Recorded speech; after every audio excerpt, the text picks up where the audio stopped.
بسم اللہ الرحمن الرحیم نحمدہ ونصلی علی رسولہ الکریم اما بعد قال اللہ عز وجل فی کلامہ المجید یوصیکم اللہ فی اولادکم للذکر مثل حظ الانثیین صدق اللہ العظیم۔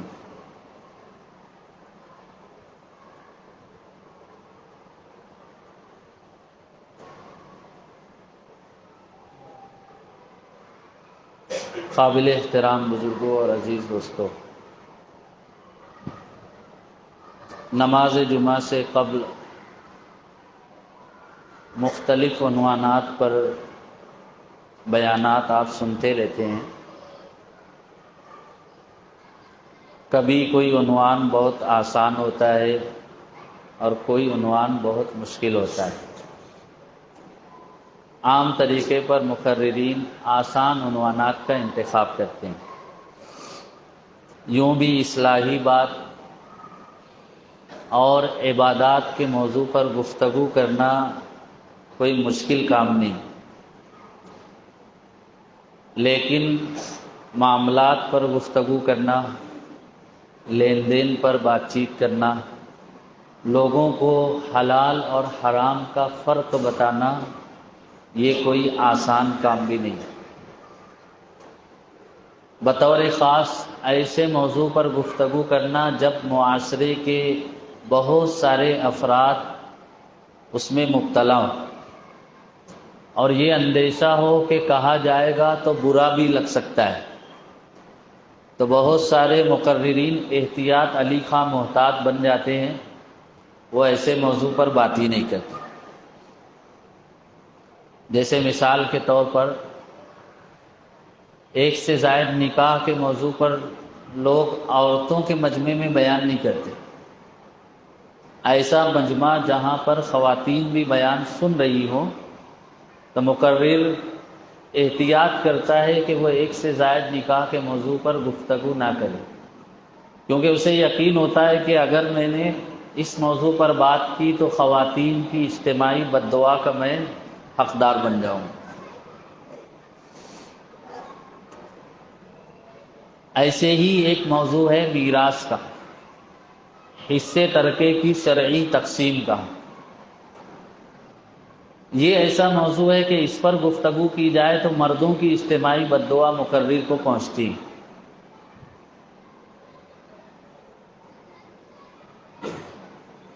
اور میرا ارادہ یہی ہے، اس لیے کہ میں کسی کی بد دعا سے ڈرتا نہیں۔ وجہ اس کی یہ ہے کہ چند لوگوں کی بد دعا اس شخص کا کیا بگاڑے جس کے ساتھ بہت سارے لوگوں کی دعا ہو۔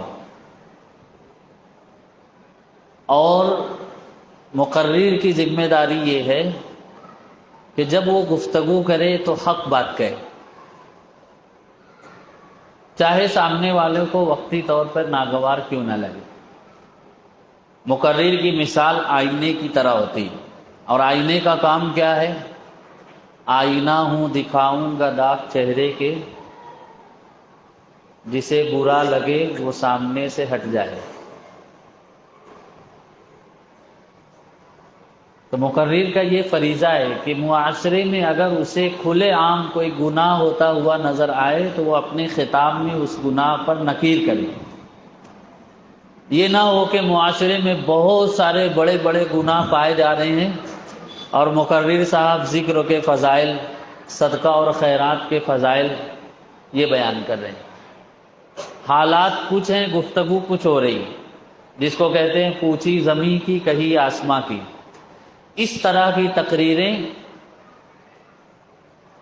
کوئی بہت زیادہ مؤثر اور نتیجہ خیز نہیں ہوا کرتی۔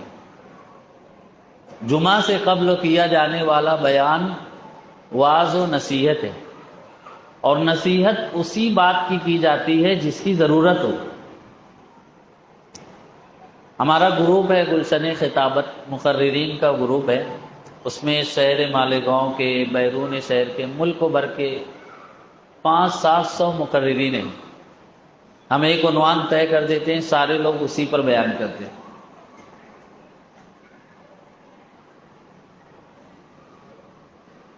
تو ہم لوگوں کی کوشش یہ ہوتی کہ ایسے موضوع پر گفتگو کریں جس پر گفتگو کی ابھی ضرورت ہو، لوگوں کو رہنمائی کی ضرورت ہے۔ اور میں اپنے ساتھی مقررین سے اکثر کہتا ہوں، آپ کی مثال میڈیکل اسٹور والے کی طرح ہے۔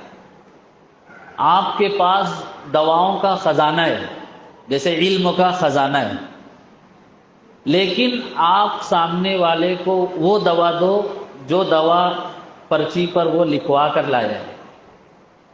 آپ کے پاس بہت سارا علم ہے، کسی بھی موضوع پر آپ آدھا گھنٹہ گفتگو کر دیں، آپ کے لیے کوئی بڑی بات نہیں، لیکن آپ آنے والے کو اس موضوع پر دین کی معلومات پیش کرو جس موضوع پر اس کو رہنمائی کی اور معلومات کی ضرورت ہے۔ آپ کی مسجد میں اس سے پہلے بھی متعدد مرتبہ میری حاضری ہوئی، حالانکہ ہر مرتبہ مجھے یہ خطرہ رہا کہ میری بات چیت سے اہلیان دھولیا کو اگر کچھ ناگواری ہوئی ہوگی تو آگے کے لیے راستہ بند ہو جائے گا، لیکن ماشاءاللہ یہ سرداروں کا شہر ہے، انہوں نے مجھ سے کہہ دیا ہے راستہ کھل گئے، تو ماشاءاللہ آمد و رفت جاری ہے۔ مجھے امید ہے کہ جیسے اس سے پہلے بہت ساری باتیں 2 اور 2 4 کی طرح میں واضح اور صاف بات کرنے کا قائل ہوں، جس طرح اس سے پہلے ہمارے سامعین کو، ہمارے مسلیان کو کوئی بات بری نہیں لگی ہوگی، آج میراث کے موضوع پر بھی میں کچھ باتیں کہوں گا تو مجھے امید ہے کہ انشاءاللہ ناگوار نہیں لگے گی، اور میں پیشگی طور پر معافی بھی طلب کر لیتا ہوں سیفٹی کے طور پر، کیونکہ مجھے یہاں سے عافیت کے ساتھ جانا بھی ہے، تو اگر کوئی بات ناگوار لگے تو آپ اللہ کے لیے معاف کر دیں، معاف کر دیں گے انشاءاللہ۔ انشاءاللہ بول رہے ہیں مطلب ان کو برا لگے گا۔ معاف کون کرے گا؟ جس کو برا لگے۔ دیکھیے ایک بات سمجھیے، مقرر جو ہوتا ہے، واعظ و خطیب ہوتا ہے، یہ ہمارا خیر خواہ ہے۔ اس کی مثال بیان کی گئی جیسے ایک ڈاکٹر ہے، اگر انجیکشن کی ضرورت ہو تو انجیکشن لگائے گا، نشتر کی ضرورت ہو تو نشتر لگائے گا، لیکن ہے پیش نظر اصل میں اصلاح مفاسد، نشتر جو لگاتا ہے وہ دشمن نہیں ہوتا۔ جیسے ڈاکٹر ہمارا دشمن نہیں، ویسے مقرر بھی ہمارا دشمن نہیں ہے۔ تو میرے خیال سے اصل موضوع پر آنے کے لیے اتنی تمہیدی گفتگو کافی ہے۔ دیکھیے میراث کسے کہتے ہیں، پہلے ہم لوگ یہ سمجھیں۔ دارالفتہ میں بہت سارے زندہ افراد آتے ہیں بقید حیات اور کہتے ہیں مجھے اپنی میراث تقسیم کرنی۔ میراث کہتے ہیں مرنے والا جو مال چھوڑ کر دنیا سے رخصت ہو جائے، اس چھوڑے ہوئے مال کو میراث کہتے ہیں۔ میراث میں اس کا گھر، اس کا کاروبار، اس کے زیور، اس کے نقد و روپیے، اس نے کسی کو کوئی قرض دیا ہے تو حاصل ہونے والا قرض، اس کے بدن پر موجود کپڑے، یہاں تک کہ اس کے جسم میں، اس کے جیب میں کوئی ایک الائچی بھی موجود ہے تو وہ اس کی میراث ہے۔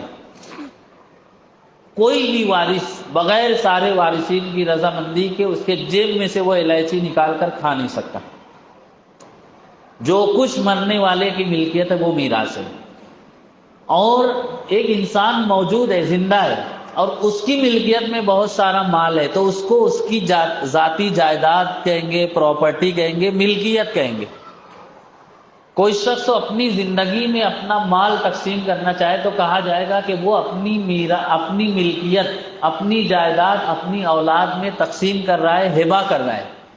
اس میں اس کی اپنی مرضی کا دخل ہے، جس کو چاہے دے دے، کسی خاص وجہ سے کسی کو زیادہ دینا چاہے دے دے، رشتہ دار کو دے، غیر رشتہ دار کو دے، آدھا دے، پورا دے، اس کی مرضی۔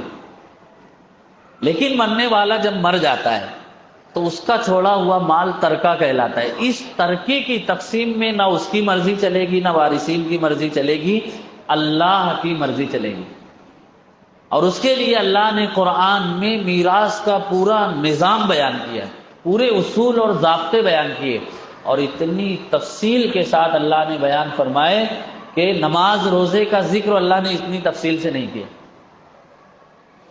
حضرت جابر ابن عبداللہ رضی اللہ عنہ فرماتے ہیں رسول اللہ صلی اللہ علیہ وسلم کے ساتھ ہم لوگ اسواف نامی مقام سے گزر رہے تھے، ایک بیوہ خاتون اپنی 2 بچیوں کو لے کر حضور کے سامنے آ گئی اور کہنے لگی یہ میری 2 بچیاں ہیں، یتیم ہیں، میں بیوہ ہوں، میرے شوہر ابھی غزوہ احد میں آپ کے ہمراہ تشریف لے گئے تھے، شہید ہو گئے۔ جیسے ہی وہ شہید ہوئے تو عربوں کا طریقہ یہ تھا، کہتے تھے کہ ہم اس شخص کو کیسے مال دیں اور وارث بنا دیں جو نہ گھوڑے پر سوار ہو سکتا ہے اور نہ قبیلے کا دفاع کر سکتا ہے۔ کمزوروں کو وہ مال نہیں دیتے تھے، بیوہ کو نہیں دیتے تھے، یتیم بچیوں کو نہیں دیتے تھے، سارے مال پر ان بچیوں کے چچا نے قبضہ کر لیا تھا، کیونکہ جن صحابی کا انتقال ہوا ان کا کوئی بیٹا نہیں تھا، بس 2 بیٹیاں تھیں اور ایک بیوہ تھی۔ تو انہوں نے آ کر حضور سے شکایت کی کہ چچا نے سارے مال پہ قبضہ کر لیا، اب میری ان بچیوں کو کون دیکھے گا، کون ان سے نکاح کرے گا۔ اس وقت تک میراث کے بارے میں کوئی حکم نازل نہیں ہوا تھا۔ اللہ کے رسول صلی اللہ علیہ وسلم نے خاموشی اختیار کی اور کہا اللہ اس کے بارے میں کوئی فیصلہ فرمائے گا۔ چنانچہ جبریل امین آیات میراث لے کر نازل ہوئے۔ اس آیت کی روشنی میں اللہ کے رسول نے فیصلہ فرمایا کہ مرحوم نے جو کچھ میراث چھوڑی ہے 8واں حصہ ان کی بیوہ کو ملے گا، پورے مال کا 8واں حصہ، 8 لاکھ میں سے 1 لاکھ، 2/3 مال ان کی بچیوں کو ملے گا، اور جو بچ جائے گا وہ چچا کو دیا جائے گا۔ چنانچہ اس کے مطابق حضور نے میراث کے مال کی تقسیم فرمائی۔ تو میراث کے بارے میں اللہ نے پورا نظام قرآن میں بیان فرمایا، اور یہ ایسا نازک موضوع ہے کہ اللہ نے پورا میراث کا نظام بیان کرنے کے بعد ارشاد فرمایا تلک حدود اللہ، یہ اللہ کی بیان کی ہوئی حدیں،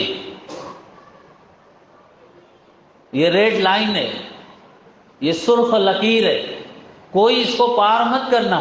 وَمَن يَتَعَدَّ حُدُودَ اللَّهِ يُدْخِلْهُ نَارًا خَالِدًا فِيهَا، جو کوئی اللہ کی حد کو پار کرے گا، اسلام کے نظام میراث پر عمل نہیں کرے گا، اللہ اس کو دوزخ میں داخل کرے اور اس کے لیے رسوا کرنے والا عذاب ہوگا۔ اور اس کے برعکس جو اسلام کے نظام میراث پر عمل کریں گے ان کے بارے میں اللہ نے فرمایا وَمَن يُطِعِ اللَّهَ وَرَسُولَهُ يُدْخِلْهُ جَنَّاتٍ تَجْرِي مِن تَحْتِهَا الْأَنْهَارُ خَالِدِينَ فِيهَا، اللہ انہیں ایسے باغات میں داخل کرے گا جن کے نیچے نہریں جاری ہوں گی۔ ذَلِكَ الْفَوْزُ الْعَظِيمُ، یہ ان کے لیے بڑی کامیابی ہے۔ تو اسلام کا جو نظام میراث ہے اپنے آپ میں بے نظیر ہے، اور مرنے والے کے مال کی تقسیم کا ایسا بے نظیر نظام پوری دنیا کے کسی مذہب اور کلچر میں موجود نہیں۔ آج تک دنیا مرحوم کے مال کی تقسیم کا ایسا نظام پیش نہیں کر سکی جیسا اللہ نے نظام پیش کیا ہے۔ لیکن افسوس اکثر و بیشتر مسلمان اس سے ناواقف ہیں، جانتے ہی نہیں کہ اسلام کا نظام میراث کیا ہے، انہیں پتہ ہی نہیں ہے کہ اس پر عمل کرنا کتنا ضروری ہے۔ چنانچہ مرنے والا مر جاتا ہے، دنیا سے رخصت ہو جاتا ہے، کسی کو کوئی ہوش نہیں رہتا کہ اب اس کے مال کی تقسیم کی جائے، جبکہ جیسے ہی کسی کا انتقال ہو جائے اس کے متعلق 4 حکم ہیں۔ پہلا حکم یہ ہے کہ اس کی تجہیز و تکفین کی جائے، کوئی اس کے کفن دفن کا انتظام نہ کرے تو اس کے مال میں سے ہی انتظام کیا جائے۔ دوسرا حکم یہ ہے کہ اگر اس نے قرض چھوڑا ہے تو اس کا قرض ادا کیا جائے۔ لوگ مرنے والے کا قرض ادا نہیں کرتے، لاکھوں لاکھ روپیہ وارثین آپس میں تقسیم کر لیتے ہیں۔ مسجد کے مؤذن صاحب جا کر کہیں گے تمہارے ابا 4 مہینے سے بیمار تھے، ان کے نام کی ساری رسیدیں جمع ہے، تو چھوٹا بھائی بولے گا بڑے کے پاس جاؤ، بڑا کہے گا کہ میں اکیلا ذمہ دار نہیں ہوں، ہم لوگ مشورہ کر کے جواب دیتے۔ چند 100 روپئے کی رسید دینے کے لیے وارثین تیار نہیں ہوتے۔ تو شریعت کہتی ہے میراث بعد میں تقسیم ہوگی، پہلے قرضہ تقسیم ہوگا۔ چاہے قرض میں پورا مال میراث تقسیم ہو جائے چلے گا، لیکن پہلے مرنے والے کا قرض ادا کیا جائے گا۔ اور یہ اتنا نازک معاملہ ہے، نبی کریم صلی اللہ علیہ وسلم فرماتے ہیں آپ کا معمول یہ تھا کہ آپ کے سامنے کوئی جنازہ لایا جاتا تو پوچھتے مرنے والا مقروض ہے؟ کہا جاتا ہاں، تو اس نے مال چھوڑا ہے؟ ہاں، تو حضور نماز جنازہ پڑھ لیتے۔ کہا جاتا کہ اس نے قرض چھوڑا ہے اور قرض کی ادائیگی کا کوئی سامان نہیں چھوڑا، تو حضور اس کی نماز جنازہ پڑھنے سے انکار کر دیتے۔ تو اپنا قرض خود ادا کر لینا چاہیے، وارثین کے بھروسے نہیں رہنا چاہیے، کوئی ذمہ داری نہیں لیتا۔ وہ ہے نا، ایک شخص کا انتقال ہوا تو بیوہ کہنے لگی کہ بھائی انہوں نے اتنا بڑا کاروبار چھوڑا ہے، کون سنبھالے گا؟ تو مرحوم کے ایک بھائی نے کہا میں سنبھال لوں گا، بھابھی فکر کیوں کرتے ہو؟ پھر ایک نے کہا کہ بیوہ نے کہا اتنا بڑا گھر ہے کون دیکھے گا؟ تو ایک بھائی نے کہا میں گھر دیکھ لوں گا، میں گھر میں رہ لوں گا۔ پھر بیوہ نے کہا کہ انہوں نے 5 لاکھ قرض چھوڑا ہے، وہ کون دے گا؟ تو اب یہی لینے والے خاموش۔ پھر دوسرے بھائیوں سے کہتے بھائی کچھ آپ بھی لے لو ذمہ داری، سب میں ہی کہوں۔ تو سب لام زیر لے جانتے ہیں، دال زیر دے نہیں جانتے، اس لیے شریعت نے کہا پہلے قرض ادا کرو۔ تیسرے نمبر پر مرنے والے نے کوئی وصیت کی ہے، جائز وصیت، تو 1/3 مال سے وصیت پوری کی جائے گی۔ مثال کے طور پہ اس نے 3 لاکھ روپیہ چھوڑا اور اس نے وصیت کی کہ فلاں مسجد بنوا دینا، مدرسہ بنوا دینا، فلاں کی شادی کر دینا، میرے یتیم پوتے کو کچھ مال دے دینا، تو 1/3 مال میں سے وصیت پوری کی جائے گی۔ 3 لاکھ چھوڑا ہے تو 1 لاکھ روپیے میں سے اس کی وصیت پوری کی جائے گی۔ بقیہ جو مال بچ جائے گا پھر چوتھے نمبر پر وارثین میں تقسیم کیا جائے گا۔ اور کیسے تقسیم کیا جائے گا؟ پہلے مرنے والے کی بیوہ کو، اس کے ماں باپ کو اور اس کی اولاد کو دیا جائے گا۔ یہ وہ وارثین ہیں جو کبھی محروم نہیں رہتے۔ عام طریقے پر کسی کا انتقال ہوتا ہے، مرنے والے کے ماں باپ کو لوگ کچھ دیتے ہوتے نہیں۔ عام طریقے پر لوگ سمجھتے ہیں کہ بس بیوہ اور بچے یہی مستحق ہے، جبکہ ہر مرنے والے کے ماں باپ اگر زندہ ہیں تو وہ اپنی اولاد کی میراث کے حقدار ہیں، اور ان کا حق دینا ضروری، چاہے وہ کتنے بوڑھے ہو گئے ہوں، ان کو ضرورت نہ ہو، لیکن ماں باپ ہر حال میں اپنی مرحوم اولاد کی میراث کے مستحق ہوتے ہیں۔ تو پہلے ماں باپ کو دیا جائے گا، پھر بیوی کو دیا جائے گا، بیوی کا انتقال ہو جائے تو شوہر کو دیا جائے گا۔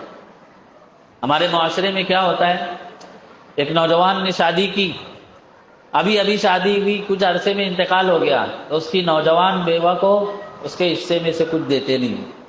سسرال والے کچھ دن اس کو رکھتے ہیں، پھر میکے والے کو بلا کر کہتے اپنی بیٹی لے کر جاؤ۔ بھائی اس کے شوہر کا انتقال ہوا، اس کے شوہر کی میراث میں اس بیوہ کا حصہ ہے، وہ کون دے گا؟ نہیں دیتے۔ بعض بے غیرت تو اس بیوہ کو نکاح کے موقع پر دیا ہوا تحفہ واپس لے لیتے ہیں، جبکہ حدیث شریف میں رسول اللہ صلی اللہ علیہ وسلم نے فرمایا کسی کو ہدیہ اور تحفہ دے کر واپس لینے والا ایسا ہے جیسے وہ قے کر دے، الٹی کر دے اور پھر اس کو چاٹ لے۔ نکاح کے موقع پر جو کچھ دیا جائے وہ دولہا کا اور دلہن کی ملکیت ہو جاتا ہے، اس کو بعد میں واپس نہیں لیا جا سکتا، لیکن لوگ بیوہ کو اس کے گھر بھیج دیتے ہیں، شوہر کی میراث میں سے اس کو حصہ نہیں دیتے۔ ایسے ہی کوئی بندہ ایک سے زائد نکاح پہ عمل کر لے، اس کا انتقال ہو جائے تو ساری میراث پر پہلی بیوی اور اس کے بچے قبضہ کر لیتے ہیں، دوسری بیوی کو میراث کا حقدار سمجھتے ہی نہیں، جبکہ مرنے والے کی میراث کا 8واں حصہ اولاد نہ ہو تو 4تھا حصہ یہ بیویوں کا حق ہے، اور جتنی بیویاں ہوں گی وہ حصہ ان میں برابر تقسیم کر دیا جائے گا۔ 1 لاکھ روپیہ ایک ہی بیوی ہے تو اکیلے لے لے گی، 2 بیوی ہے تو دونوں میں 50-50 ہزار تقسیم کر دیا جائے گا۔ یہ شریعت کا نظام ہے۔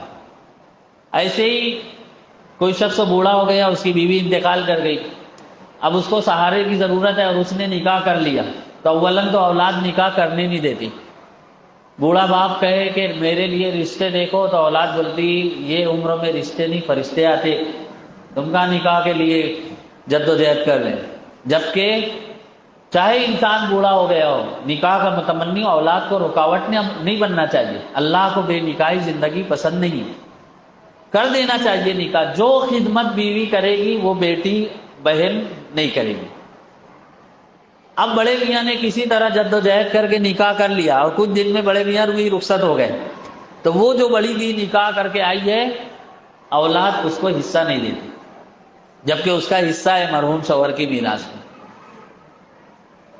ایسے ہی بھائی لوگ بطور خاص بڑا بھائی، میں ایک جملہ کہتا ہوں یاد رکھنا، ہمارے ہاں جو جوائنٹ فیملی سسٹم ہے اور مشترکہ کاروبار ہے، اس کی وجہ سے ہمارے یہاں پر ساری ملکیت خلط ملط ہوتی، کس کا کیا ہے سمجھ ہی میں نہیں آتا، جس کو جو سمجھ میں آئے وہ لے لیتا ہے۔ باپ کا انتقال ہوا، جس کے قبضے میں جو مال ہے وہ اس پر قبضہ کر لیتا ہے، کوئی کسی کو کچھ دیتا نہیں، اور بطور خاص بڑے بھائی کے ہاتھ میں سب کچھ رہتا ہے تو وہ سب کچھ اپنے قبضے میں کر لیتا ہے اور پھر اپنے حساب سے وہ تقسیم کرتا ہے۔ تو اس طرح بڑا بھائی ظالم بن جاتا ہے۔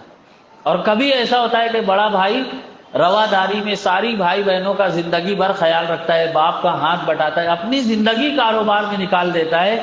تقسیم میراث کے وقت تو بھائی بہن آ کر کہتے ہیں ہم کو بھی برابر چاہیے، جتنا ہم لیں گے اتنا تم لینا، تو پھر زندگی بھر اس بھائی نے جو محنت کی، قربانی دی، اس کا کیا؟ تو پھر بڑا بھائی مظلوم بن جاتا ہے۔ تو عام طریقے پر لوگ بھائی بہنوں کو حصہ نہیں دیتے، بہنوں کو تو میراث کا حقدار سمجھتے ہی نہیں۔ ہمارے اپنے مہاراشٹر میں تو غنیمت ہے، دولیا مالیگاؤں میں، یو پی میں تو اس کا تصور ہی نہیں، کوئی مولوی اس طرح جمعہ کے موقع پر بیان بھی نہیں کر سکتا، اس لیے کہ خود وہ بھی اپنی بہن کو حصہ دیا ہے کہ نہیں، اس کی کوئی ضمانت نہیں۔ ابھی کچھ دنوں پہلے عرب کی ایک ویڈیو سوشل میڈیا پر وائرل ہوئی، ایک آدمی کا انتقال ہوا، جنازہ لے جایا جانے لگا تو پیچھے پیچھے اس کی ایک بہن آ رہی، تو لوگوں نے اس کو منع کیا، عورتیں قبرستان نہیں آتی، تم کہاں چلی آئی؟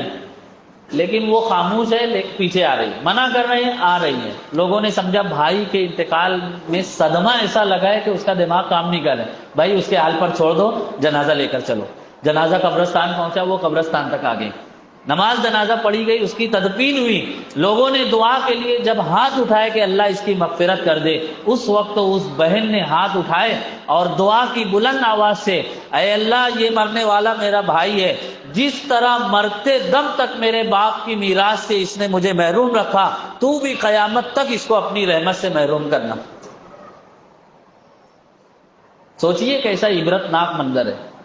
ہم مر جائیں گے، بہنوں کا حصہ دبا لیں گے، پھوپھیوں کا حصہ کھا جائیں گے، بعد میں ہماری اولاد ان کو حصہ نہیں دے گی، قبر میں عذاب ہمیں جھیلنا پڑے گا۔ یہ کوئی معمولی بات نہیں۔ آج باپ کا انتقال ہوا، دادا کا انتقال ہوا، جس کے ہاتھ میں جو آیا وہ قبضہ کر کے بیٹھ گیا، اور کسی کو کوئی فکر نہیں۔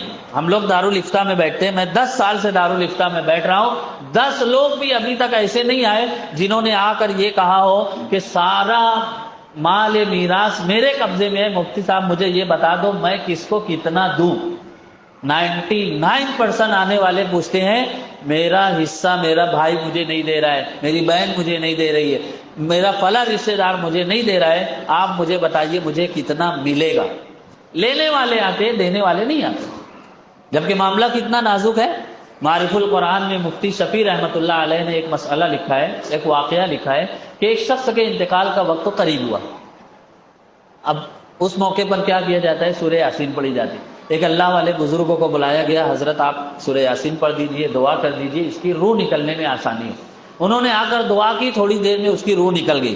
پہلے زمانے کا واقعہ ہے، تو چراغ جل رہا تھا، انہوں نے پھونک مار کر چراغ بجھا دیا، اس کی زندگی کا چراغ گل ہوا، انہوں نے یہ چراغ بجھا دیا، اندھیرا ہو گیا۔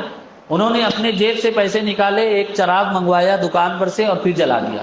تو لوگوں نے پوچھا حضرت اس کی کیا وجہ ہے؟ فرمایا مرنے والے کی ملکیت ہے یہ چراغ، جب تک وہ زندہ تھا چراغ جلانا جائز تھا، جب اس کا انتقال ہو گیا تو اب یہ چراغ اس کے سارے وارثین کی ملکیت ہے، بغیر سارے وارثین کی رضامندی سے ہم یہ چراغ نہیں جلا سکتے۔ وہ تو چراغ جلانے میں ڈر رہے تھے، آج لوگ سائزین کی چمنیاں جلا رہے ہیں، بڑے بڑے کارخانے چلا رہے ہیں، بڑی بڑی دکانیں چلا رہے ہیں، مرنے والے کے زیورات پر، اس کی جائیداد پر، اس کے کاروبار پر اور اس کے بینک اکاؤنٹ پر لوگ قبضہ کر کے بیٹھے اور اسی مال سے ماشاءاللہ حج بھی کر رہے ہیں، عمرہ بھی کر رہے ہیں، مسجد میں پیسہ بھی دے رہے ہیں، صدقہ خیرات اور زکوٰۃ بھی بانٹ رہے ہیں۔ بہن حصہ مانگ مانگ کر بوڑھی ہو چکی، پھر بہن جب بوڑھی ہو جاتی ہے، یہ بندہ بھی بوڑھا ہو گیا، اب اس کو لگتا ہے کہ اب تو اپنی زندگی بچی نہیں اور یہ اتنا سارا مال ہے، اس کا کریں گے کیا؟ تو پھر وہ آخر عمروں میں بہن کو بلاتا ہے، دیکھ مجھ سے غلطی ہوئی، مجھ کو معاف کر دینا، میں نے تیرا حصہ نہیں دیا تھا، یہ تیرا حصہ ہے، تو یہ لے کر جا۔ تو بہن روتے ہوئے کہتی ہے، بھیا اب مجھے اس مال کی ضرورت نہیں ہے، اس لیے کہ جس وقت تو دانت تھے تو چنے نہیں ملے، اب چنے ملے ہیں تو دانت نہیں۔ اس لیے عزیزان گرامی، میرا آپ کو مشورہ ہے، جمعہ کے پیغام کے طور پر آپ کو مشورہ ہے کہ ہمارے مسلم معاشرے کا ایک اجتماعی گناہ ہے میراث کی وقت پر تقسیم نہ کرنا۔ اور یاد رکھیے، تقسیم میراث میں جتنی تاخیر کی جائے گی اتنے مسائل بڑھتے جائیں گے، پھر پنچایت پہ پنچایت ہوگی، فتوے پہ فتوے منگائے جائیں گے، لیکن مسئلہ حل نہیں ہوگا۔ اس لیے آج اللہ نے استطاعت دی ہے، موقع دیا ہے، وقت دیا ہے، یقین رکھیے آپ کے نصیب کا مال کوئی لے نہیں جا سکتا۔ آپ تقسیم کر دیں گے، بھائی بہنوں کو خوش رکھیں گے، رشتہ داروں کو ان کا حق دے دیں گے، اللہ وہ خیر و برکت عطا کرے گا جس کا آپ تصور نہیں کر سکتے۔ خدا نہ خواستہ اسی حال میں دنیا سے چلے گئے، علماء نے لکھا ہے کہ 4 پیسہ دنیا میں کوئی کسی کا دبا لے گا، آخرت میں اس کے بدلے 700 مقبول نمازیں دینی پڑے گی، ایسی نماز جو قابل قبول ہو۔ تو کیا ہم دے سکیں گے؟ سینکڑوں، ہزاروں اور لاکھوں روپیہ دبا کر آخرت میں کیسے ہم اپنے رشتہ داروں کا سامنا کریں گے؟ اور یاد رکھیے، صرف نماز، روزہ، حج، زکوٰۃ کر کے کوئی جنت میں نہیں جائے گا جب تک کہ اس کے معاملات صاف نہ ہو، جب تک کہ دنیا میں اس نے ہر ایک کا حق ادا نہ کیا۔ کسی بزرگوں نے کیسی خوبصورت بات کہی کہ پورے دین کا خلاصہ کیا ہے؟ پورے دین کا خلاصہ یہ ہے اللہ کے بندوں کا حق ادا کرنا، کہ ہر حقدار کو آپ اس کا حق دے دیں۔ آخر میں ایک مشورہ دے کر اپنی گفتگو مکمل کرنا چاہتا ہوں۔ ان حضرات کو جو ابھی بقید حیات ہیں، جو گھر کے سرپرست ہیں، جو والدین ہیں، بزرگ ہیں، ان کو میرا مشورہ ہے۔ مشورہ یہ ہے کہ آپ دنیا سے پردہ کر جائیں گے، کچھ دن میں دنیا سے رخصت ہو جائیں گے، اور آپ کو اگر یہ اندیشہ ہو کہ میرے بعد میری جائیداد، پراپرٹی کو لے کر میری اولاد آپس میں لڑ جھگڑ سکتی ہے اور ان میں اختلاف پیدا ہو سکتا ہے، تو آپ یہ کیجئے کہ اپنی زندگی میں اپنی جائیداد تقسیم کر دیجیے۔ بعد کے جھگڑوں سے نمٹنے کا بہترین راستہ، دیکھیے پہلے ایسا ہوتا تھا کہ کسی کا انتقال ہوا، لوگ امانت داری سے، ایمانداری سے تقسیم کر لیتے، اب خون سفید ہو گیا ہے، اب بے مروتی کا زمانہ ہے، اب مال کے آگے کسی کو کوئی رشتوں کا احترام نظر نہیں آتا۔ اس لیے آپ بات کے لیے جھگڑا چھوڑ کر مت جائیے، چاہے آدھی جائیداد، پونا جائیداد، جتنا ممکن ہو اپنی زندگی میں تقسیم کر دیجیے۔ کیسے تقسیم کریں گے؟ اس کا 2 طریقہ ہے۔ اپنی زندگی میں مال تقسیم کرنا ہبہ کہلاتا ہے۔ آپ اپنے بیٹا اور بیٹی کو برابر برابر مال دے دو، بیوی موجود ہے تو پورے مال کا 8واں حصہ اس کو دے دو، اپنی ضرورت کے لیے جتنا مال چاہے رکھ لو تاکہ بعد میں محتاجی نہ رہے، اور پھر جو مال بچ جائے جتنے بیٹا اور بیٹی موجود ہو سب کو دے دو برابر برابر۔ یہ ہے ہبہ اور یہ افضل ہے۔ اور دوسرا راستہ یہ ہے کہ آپ میراث کے طرز پر 2 بیٹیوں کے برابر 1 بیٹے کو بھی حصہ دے سکتے ہیں۔ امام محمد رحمۃ اللہ علیہ نے فتویٰ لکھا ہے، اس کی بھی گنجائش ہے۔ اگر آپ کو یہ اندیشہ ہو کہ میرے مرنے کے بعد میری اولاد اختلاف کر سکتی ہے، اسی طرح اگر آپ کی زندگی میں بڑا بیٹا انتقال کر جائے تو یتیم پوتے کو مرنے کے بعد آپ کی میراث میں ضابطے کے تحت حصہ نہیں ملے گا، اس لیے زندگی میں ہی اس کو بھی ہبہ کر دو یا اس کے حق میں وصیت کر دو۔ اور اگر باپ مر گیا، کچھ نہیں کر سکا یتیم پوتے کے لیے، تو اس یتیم بھتیجے کے چچا کی یہ ذمہ داری ہے کہ کچھ نہ کچھ مال اپنی مرضی سے اس یتیم بھتیجا اور بھتیجی کو دے دے۔ میراث کے تعلق سے بہت سارے مسائل ہیں، نبی کریم صلی اللہ علیہ وسلم نے اس کو اعلیٰ علم قرار دیا ہے، اس لیے ہم سب کی ذمہ داری ہے کہ اس موضوع پر مطالعہ بھی کریں، بیانات بھی سنیں، اور اپنے گھر کا جو مسئلہ ہے سارے گھر کے افراد سر جوڑ کر مل بیٹھ کر ایک سوال تیار کریں، اور سوال تیار کرنے کے بعد نیچے لکھیں کہ اس کا جو شریعت کی روشنی میں جواب آئے گا ہم اس پر عمل کریں گے۔ پھر سب کی دستخط کے ساتھ دارالفتہ میں داخل کریں، اور پھر جو فتویٰ ہے اس کی روشنی میں اپنے مال میراث کو تقسیم کر لیں، تو دیکھیے جیسے ہی یہ معاملات درست ہوں گے اللہ تعالیٰ تعلقات کو بھی درست کر دے گا۔ اس کی برکت سے گھر میں ایک خیر و برکت نازل ہوگی، اور ٹوٹے ہوئے دل اللہ تعالیٰ جوڑ دے گا۔ دل سے دعا کرتا ہوں کہ اللہ تعالیٰ ان باتوں پر ہم سب کو عمل کی توفیق بخشے۔